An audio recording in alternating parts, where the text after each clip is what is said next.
Salut la gang, bienvenue dans la semaine 111. 111. Là, ça va être un peu bizarre parce qu'on va comme vous partager notre Christmas time, notre Noël puis notre jour de l'an, mais bon, on est comme genre, ça s'est passé la semaine passée. Ouais, l'autre vidéo d'avant, on a dit qu'on était à jour.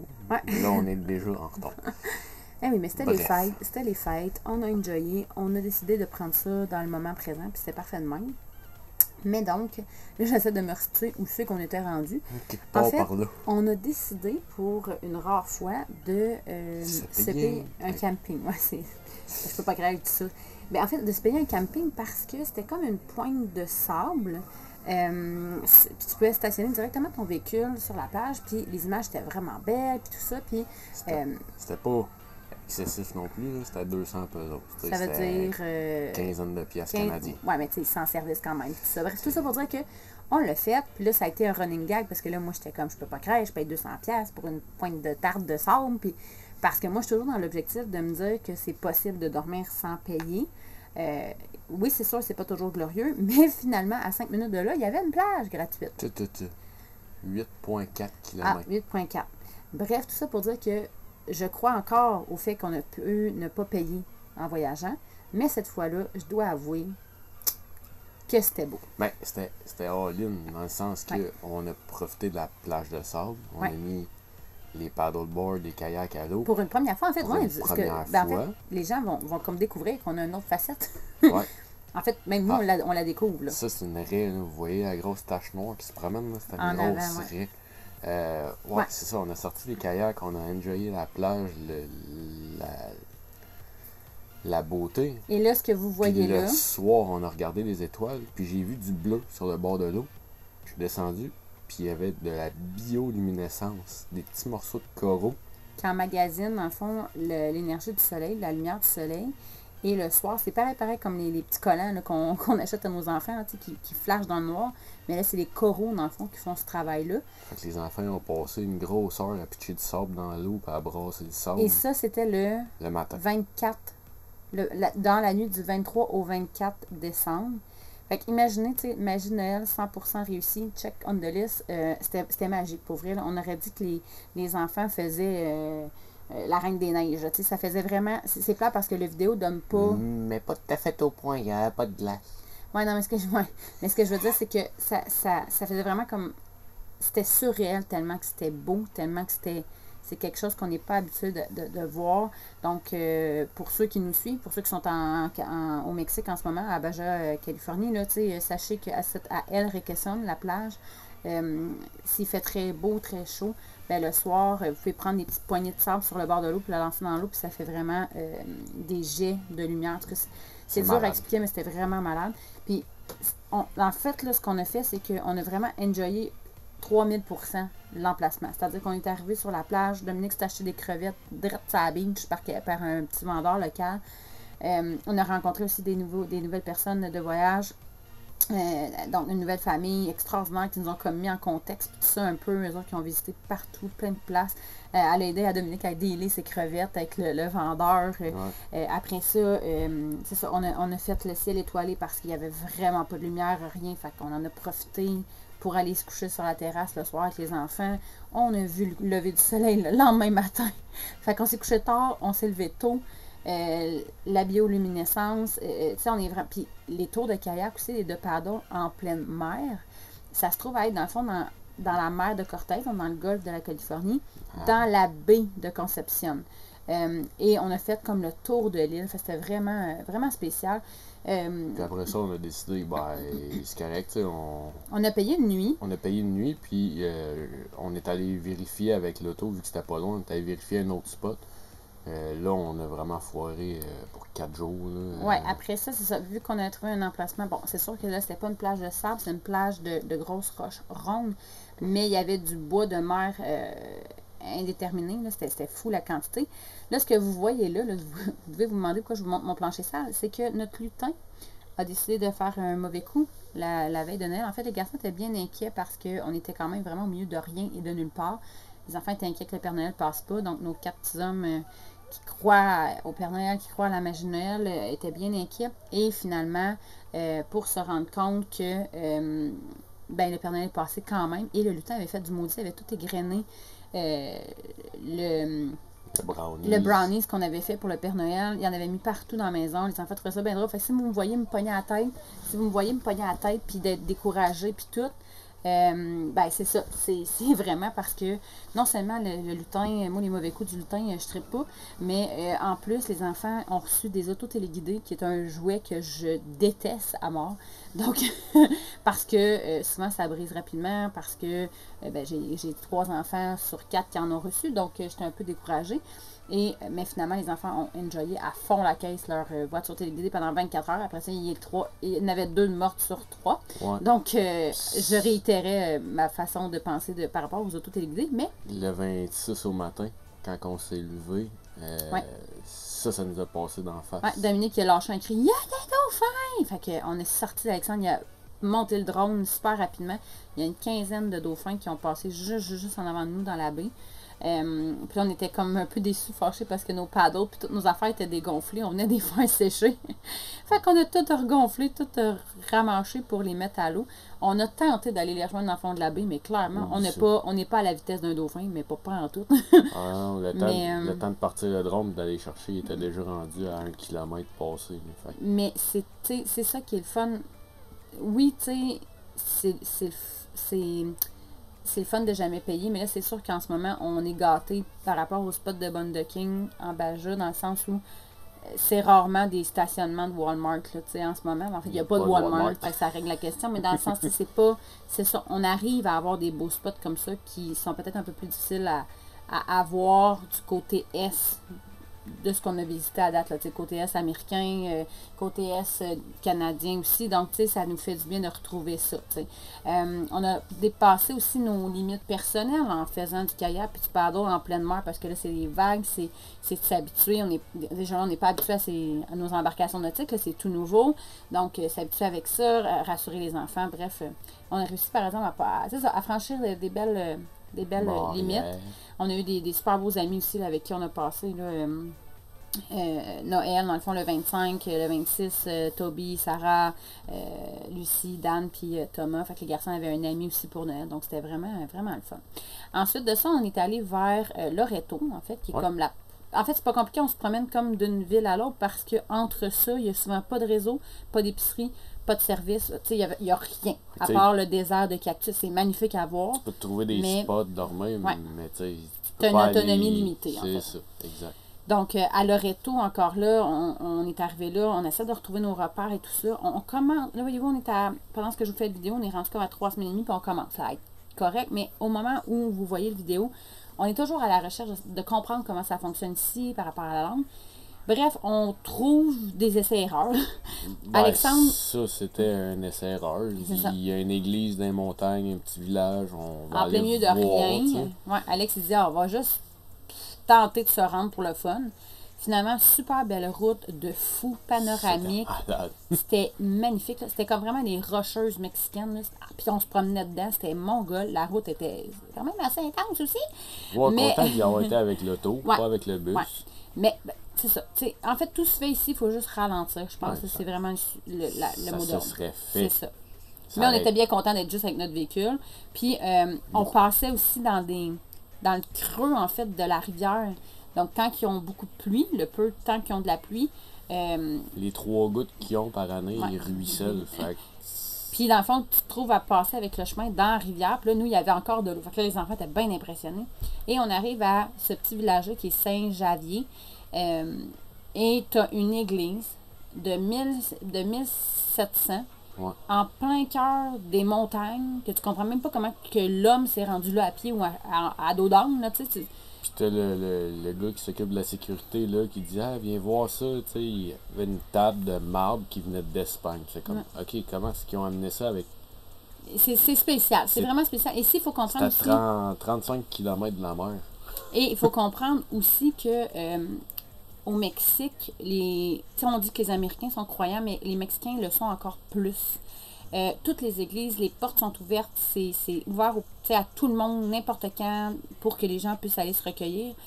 Mais c'est aussi le fait que c'est très épuré, c'est très simple, c'est fait avec des matériaux qui ont sur place. Donc, il y a moins d'architecture. L'architecture, c'est nous, souvent, on va dans les églises pour montrer aux enfants tous les détails architecturaux. Là, c'est vraiment un autre, complètement autre chose. Puis cette église-là, c'est un peu peut-être comme leur oratoire Saint-Joseph. Tu sais, nous autres, Ouais. chez nous, on a la tradition, tu vas monter les marches à genoux. Mais eux, Ouais. ils partaient du village en bas, puis ils montaient à pied. 34 km, hein? 34 km, des Que les jeunes, gens, ouais. des enfants, des personnes plus âgées. On avait un peu l'impression que c'était comme Compostelle. un Compostelle mexicain. Là. Fait que, tu sais, ça, c'est... Compostelos. Non, mais c'était dommage parce qu'on a... tu sais, on n'avait pas cette information-là, parce que sinon, on aurait peut-être marché un bout par plaisir de dire qu'on a fait une partie de cette, tu sais, de cette culture-là, de cette Ouais. mentalité-là. Est-ce que c'est parce que c'était Noël? Tu sais, ça, malheureusement, on n'a pas ce détail-là, mais bref, beau petit village. Et en revenant, on a vu des vaches, on a vu des chèvres, puis on a vu aussi un troupeau de chevaux. En plein De milieu. mules. Ouais, mais c'était comme mules et chevaux. Là. C'était mélangé. Et, et en plein milieu de la rivière. Fait vraiment, tu sais, c'est pour nous pas attacher rien, là, avec des cloches à vaches dans le cou, puis on a pu avancer près d'eux, tu sais. Fait c'est ça. On est dans un autre univers, puis c'est vraiment cool pour nous de voir ça, de comprendre ça. Et il faut comprendre, c'est ça que ce que j'allais dire, c'est que les églises ici, ce sont les activités touristiques, en fait. C'est ce qu'il y a à voir, c'est ce qui est, quand on fait attraction touristique, c'est ça qui va sortir Google. Donc, Les missions. les missions, donc, que ça s'appelle. Donc, tu sais, on essaie d'adapter aussi et de comprendre.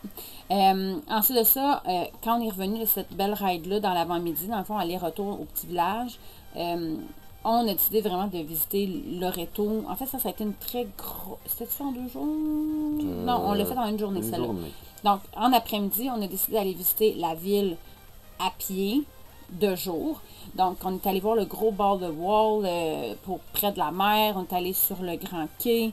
Les gars se sont baignés à la plage aussi, là, qui est, quand vous arrivez à Loreto, qui est complètement à gauche, dans le fond, la plus au nord, dans le fond. Je me souviens pas exact du nom de la plage, mais...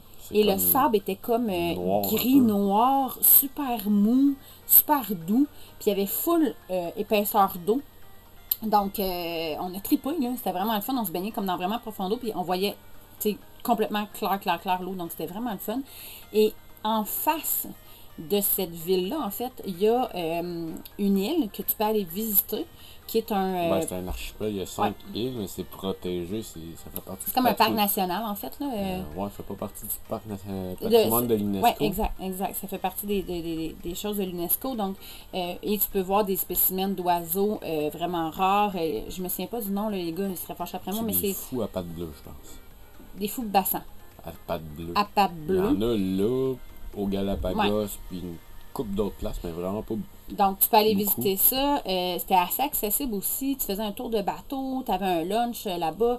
Tu enjoyais les plages incroyables aussi qu'il y a autour de l'île. Tu pouvais te baigner avec des dauphins. Oui, s'il y en avait. Mettons, si c'est croisé un dauphin, tu pouvais te plonger et aller les voir. Tu pouvais aussi te baigner parmi les sea lions. Fait que, tu sais, c'est une expérience à vivre qui était quand même assez abordable pour être honnête, mais nous, c'est ça. Bon, on avait d'autres priorités pour le Mexique cette année, donc on ne l'a pas fait. Ce que vous venez de voir aussi, là, c'est un cortège. On a eu assisté à un cortège funéraire dans plein milieu de la plaza, en plein milieu du cœur de la ville, qui est comme touristique aussi. Ouais. Puis là, tout a arrêté. C'est devenu super silencieux. Puis là, tu avais le cortège. Donc, tu sais, ça nous ramène... Il y a plusieurs années, en tout cas du moins quand nous on était petits, moi j'ai des souvenirs de ces cortèges-là quand j'étais petite. Et là, les gens étaient tous à pied en arrière, donc c'est vraiment particulier. C'est sûr que là, les fleurs commencent à réapparaître. Là, il fait assez chaud pour qu'il y ait des belles fleurs de couleur. On s'est promené dans des petites boutiques par plaisir d'essayer de comprendre un peu qu'est-ce qu'il y a à voir et tout ça. Et c'était dans notre planning de revenir pour la soirée pour voir, parce qu'il y avait plein de décorations de Noël. Donc, on est revenu se promener ce soir. Les enfants étaient vraiment contents. Et... ouais, voir les décorations. Les lumières, comment c'est fait. C'est pas... C'est loin d'être comme chez nous, comme vraiment, aux États-Unis. Tu sais, c'est beaucoup plus sobre. Ouais. Mais en même temps, c'est comme pour la... Je peux pas expliquer, tu sais, c'est pas pour la bonne cause, mais je veux dire, ça fait un happening parce que Ouais. personne en a chez eux, ou pratiquement Ouais. personne. Fait que les familles se ramassent toutes là le soir. Ils se ramassent à la plaza. Là, il devait y avoir 50 enfants qui couraient partout. En plein milieu, tu sais, puis... Ça criait, ça jouait.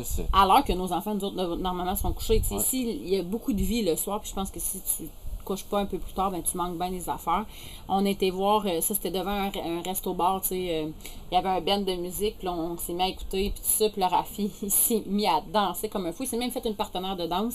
La madame c'était beau parce qu'elle avait la joie de vivre, tu sais, puis on tripait, là, elle était full dedans, puis ça, super gentil, puis ça, puis finalement, c'est une Californienne qui a déménagé au Mexique.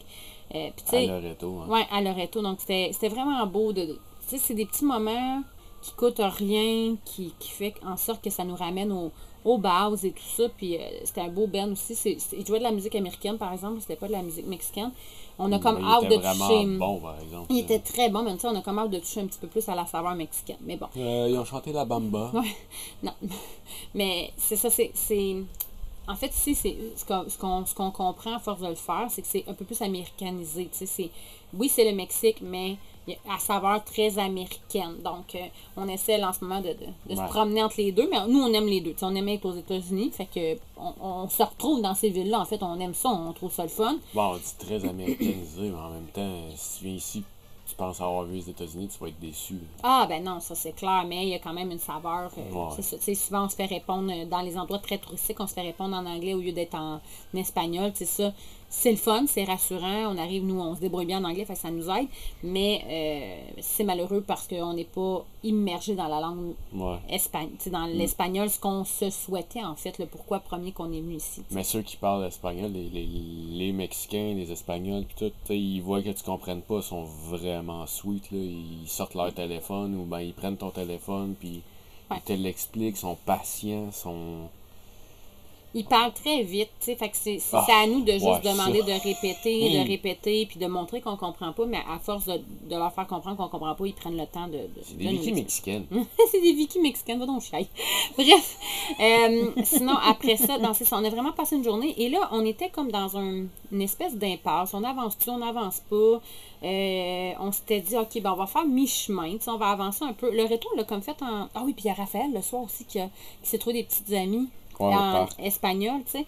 Et ça a pris 2 secondes, puis Raphaël est parti avec les amis, même s'il ne comprenait pas la langue, il n'y a pas ça, c'est une fierté qu'on a, il n'y a pas ce frein-là. Donc, ils se font des signes, puis ils finissent par se comprendre. Puis même la petite fille, à un moment donné, venait me voir moi pour faire comme, explique-y, là, tu vois bien qu'il ne comprend rien. Puis j'étais comme, mais je te comprends pas plus. Je te comprends pas plus, il parle plus que moi. Ouais, c'est ça. Fait que, mais c'est bien, tu sais, ça nous permet de pousser notre inconfort, ça nous permet de sortir de notre zone de confort vraiment fois 1000, puis de se pousser à devoir, c'est ça, il n'y a pas d'orgueil ici, il n'y a pas de place pour ça, là. Il n'y a pas de place à l'orgueil, c'est OK, t'essaies de comprendre, puis tu te débrouilles, puis t'embrouilles une gang, mais on essaie d'apprendre, puis de montrer à nos enfants aussi que l'erreur est tout de même, puis c'est bien correct aussi de ne pas être parfait, puis de ne pas tout savoir avant de faire quelque chose. Puis il y a Dom qui pique des conversations avec des gens en espagnol. Ouais, Dominique est vraiment... Dom est très à l'aise déjà, c'est fascinant. Puis c'est beau parce que dans le fond, ça fait un bon helper là, dans tout ça. Donc c'est ça, on était supposé faire mi-chemin. On avait quand même un délai à respecter. On voulait, le 5 janvier, on avait réservé quelque chose, donc on voulait être rendu à La Paz. Stay tuned la semaine prochaine. Oui, vraiment, la semaine prochaine, c'est vraiment... on envoie... Non, la semaine prochaine, on a vu... Puis ça se pourrait qu'on soit fou puis qu'on vous le sorte aussi dans la même journée, si jamais tout va bien. Donc, dans le prochain épisode, dans le fond, on a vécu, je pense, la plus folle expérience qu'on a vécue depuis qu'on est parti. En tout cas, on vous laisse là-dessus. Mais bref, c'est ça. Fait qu'on était comme indécis, tout ça. Puis finalement, ce matin-là, les enfants se sont levés vraiment très tôt. Fait que j'ai dit, hey, regarde, on fait ça one shot. Let's go, on est capable. Donc, on a fait 300 km en 6 heures. Ouais. On a passé dans cette ville-là. Qu'on va faire en revenant. Malheureusement, il y a pas mal juste une trail pour la majorité de la distance. Oui, c'est ça, c'est qu'on s'est rendu compte, tu sais, que oui, il y a l'air d'avoir plusieurs chemins, mais les autres chemins sont en terre, tu sais, ou en roche, tu sais, c'est avec des trous, puis là, tu rallonges ton parcours de vraiment beaucoup. Fait que c'est pas parce qu'il y a une autoroute que c'est une autoroute. Et l'autoroute est souvent à sens, tu sais, une face. Ah, regardez, ça, c'est notre petite biquette. On a eu une traverse de chèvre. Mais la vidéo de la dashcam que je vous ai montré, là, la manière que ça fonctionne au Mexique, c'est quand tu as un accotement, puis il y a quelqu'un qui veut te dépasser, il faut que tu embarques dans l'accotement pour lui laisser de la place. Fait qu'en théorie, là, en auto, tu peux être 4 de large sur une route à 2 voies chez nous. En tout cas, tout ça pour vous dire qu'on a passé à côté d'un poids lourd En fait, on a passé entre deux poids lourds, c'est pas compliqué. Les deux poids lourds se sont tassés, puis Alexandre a dépassé. Moi, je pensais mourir ma vie. Mais, tu sais, ça se fait. Bon, on l'a fait rien qu'une fois, puis on ne le fera pas nécessairement. Ça l'a donné, là, que ça fitait. Ouais. Mais sachez que c'est ça. Ça se fait et c'est comme ça. C'était mon premier camion que je dépensais. Depuis des mois! Et là, on est sur le fly comme... On arrive à La Paz, ben, le petit village avant La Paz, qui est comme. On est à 20 minutes de La Paz, et je dis à Alexandre, regarde, sur Google, j'ai vu un emplacement. Check, d'après moi, on pourrait se stationner là. Comme on dit ça, on croise les amis avec qui on a traversé la frontière mexicaine. Donc, on croise Jack de Boss, et 2 secondes après, la différence sur la route arrive aussi, et on apprend que la différence sur la route a dormi là la veille, et que Jack et eux s'en vont à cet endroit-là. Fait qu'on s'est ramassé tout le monde à cet endroit-là, finalement. On s'est retrouvés, tout ça. Et là, c'est plus près du jour de l'an. Donc, on est face à la baie, là, pour vrai, là, la baie de Ensenada. Donc, dans le fond, on est complètement en face de la ville de La Paz, de l'autre bord de la baie. Super beau spot pour faire de dos tranquille. Pour vrai, c'était génial. C'était vraiment le fun. Et nous, on est tellement bien que finalement, on est toujours stationné à cet endroit-là, donc une semaine plus tard. C'est sûr, il n'y a pas de service, là. C'est un spot de boondocking entièrement, mais on est vraiment prêt pour aller chercher de l'eau, pour aller faire nos trucs, donc ça, c'est vraiment cool. Et on est à 20 minutes de la grande ville qu'on veut visiter, qui est une des villes, en fait, les plus nommées. Quand tu demandes à quelqu'un, la plus connue, quand tu demandes à quelqu'un, tu t'en vas en Baja Californie, tu t'en vas à La Paz, c'est comme la grosse ville là, du bas que les gens connaissent. Ce que vous voyez là, c'est que là, étant donné qu'on était avec plusieurs amis, le party pogne le soir, on fait des feux, tout ça, les enfants jouent dans la noirceur, et là, les enfants s'amusaient à jouer dans... à marée basse. À marée basse, ouais, dans des anémones. Anémones, merci, je savais avec le mot méduse, j'étais comme, non, les enfants n'ont pas mis les doigts dans les méduses, mais dans des anémones, puis là, écoutez, ils ont fait de la biologie toute une soirée de temps. On a fait du paddle en masse à cet endroit-là. Notre petit Rafi qui, comme d'habitude, fait le petit clown. Ils ont sorti leur botte de pluie pour pouvoir enjoyer un petit peu plus loin quand la marée baisse. Bref, un beau moment avec les amis, relax, il fait chaud, il fait beau. Pas tant baignable où ce qu'on est installé. Ish, mettons, pour la baignade. Mais c'est pas grave, on s'est trouvé une plage. Oui, c'est ça. Il y a une plage à une demi-heure d'ici, puis ça nous convient parfaitement parce que ça fait en sorte que la nuit, on dort bien, c'est tranquille. Pardon, c'est tranquille et... c'est ça, tu sais, là, on est avec la différence sur la route. Dani, Jacinthe et Maïna, Jack Debus, Sébastali. Et une journée après, l'Odyssée-Bus est arrivé aussi. Dan, Lucie, Thomas. Puis il y a aussi un couple d'Allemands avec un West Florida. Sarah et Toby. Donc, on a fait tout un jour de l'an. Vous voyez, on était une grosse gang et on a même fait le décompte là, du jour de l'an. Avec les feux d'artifice. Parce qu'on s'était fait dire qu'il y avait des gros feux d'artifice. Et finalement, bon, ce que vous voyez, c'est très différent. Chaque personne, en fait, fait ses petits feux d'artifice à minuit. C'est plus des pétards que des feux d'artifice. Mais ça reste qu'on l'a vécu, on l'a fait. On l'a vécu. Fait sur ce, oui, ben bonne année. Bonne année. On vous souhaite vraiment de vous amuser pour 2023, de voyager le plus possible, d'être en famille le plus possible, puis de vivre le moment présent. Fait que sur ce, on se voit la semaine prochaine. Manquez pas notre super nouvelle. Ciao! Ciao!